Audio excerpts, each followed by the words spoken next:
बच्चों, आज हम एक बार फिर से उत्तरोत्तर आवर्धन प्रक्रिया लेकर आए हैं। ये क्या है, इसके ऊपर बात करते हैं। हमारा कक्षा 9 का टॉपिक है।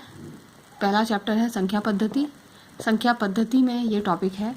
इसमें हम करते क्या हैं, अगर हमें कोई परिमेय संख्या दी हो, जैसे कि मैंने एक यहाँ लिखी है 4.326, इस परिमेय संख्या को दशमलव रूप में जो दी गई हो, कहा जाए कि इसको संख्या रेखा के ऊपर दर्शाइए, तो संख्या रेखा के ऊपर उस संख्या को दर्शाने का एक तरीका होता है, उसे उत्तरोत्तर आवर्धन प्रक्रिया या फिर सक्सेसिव मैग्निफिकेशन प्रोसेस कहते हैं। ठीक है, तो अब देखिए हम इसके लिए क्या करेंगे। सबसे पहले हम एक संख्या रेखा डालेंगे, जैसे कि मैंने यहाँ डाली हुई है। अब सबसे पहले तो हम ये देखें कि हमारी ये संख्या किन दो पूर्णांकों के बीच में स्थित होगी। 4.3 इतना देख के आप अंदाज़ा लगा सकते हैं कि ये संख्या 4 और 5 के बीच में स्थित होनी चाहिए। तो मैं संख्या रेखा में ऐसा करती हूँ कि 4 और 5 वाला हिस्सा यहाँ पे मैं ले सकती हूँ। लेने को तो आप ऐसा भी कर सकते हैं कि इस संख्या रेखा को और बड़ा बना के 0 से शुरू करें। 0, 1, 2, 3, 4, 5 बराबर बराबर दूरी पे रख सकते हैं, लेकिन मैंने हमारी संख्या को दर्शाने के लिए 4 और 5 वाला हिस्सा लिया है सिर्फ।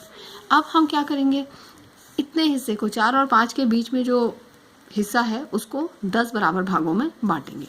तो देखिए 1, 2, 3, 4, 5, 6, 7, 8, 9, 10 बराबर हिस्से कर दिए। और अब इनके नाम देंगे। तो जैसे कि ये 4 से शुरू हो रहा है, तो 4 के बाद जो आएगा वो होगा 4.1, 4.2, 4.3, 4.4, 4.5, 4.6, 4.7, 4.8, 4.9 और फिर आता है 5।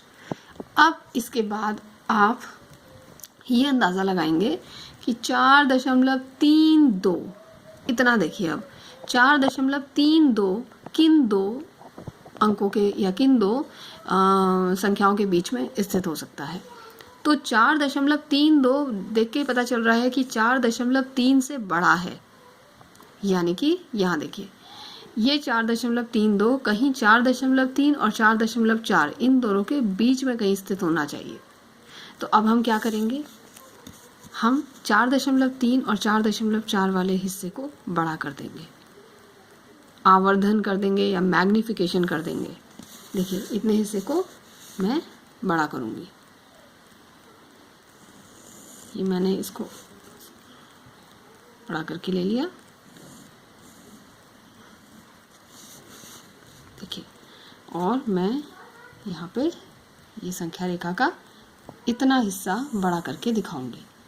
ये कौन सा हिस्सा है हमारा, 4.3 और 4.4 के बीच वाला हिस्सा है। तो आप ये देखिए, ये बिंदु हमारा हो गया 4.3 और ये बिंदु हो गया हमारा 4.4। अब फिर से हम इस हिस्से के 10 भाग करेंगे बराबर। तो देखिए 1, 2, 3, 4, 5, 6, 7, 8, 9, 10। अब फिर से हम इनको नाम देंगे। 4.3 के बाद जो बिंदु आना चाहिए वो होता है 4.31, 4.32, 4.33, 4.34, 4.35, 4.36, 4.37, 4.38, 4.39 और 4.4 ये हमने हिस्से कर दिए। अब आप फिर से ज़रा संख्या के ऊपर आइए। संख्या है 4.326। तो 4.32 तो हमको मिल गया। आप देखिए ये है। अब 4.326 जो है वो कहीं 4.32 से तो बड़ा होना चाहिए और 4.33 से छोटा, यानी कि आप देख के पता लगा सकते हैं कि 4.326 4.32 और 4.33 के बीच में कहीं स्थित है। तो अब हम इतने हिस्से का आवर्धन करेंगे या मैग्निफिकेशन करेंगे। देखिए, तो अब मैंने इस हिस्से को बढ़ा दिया 4.32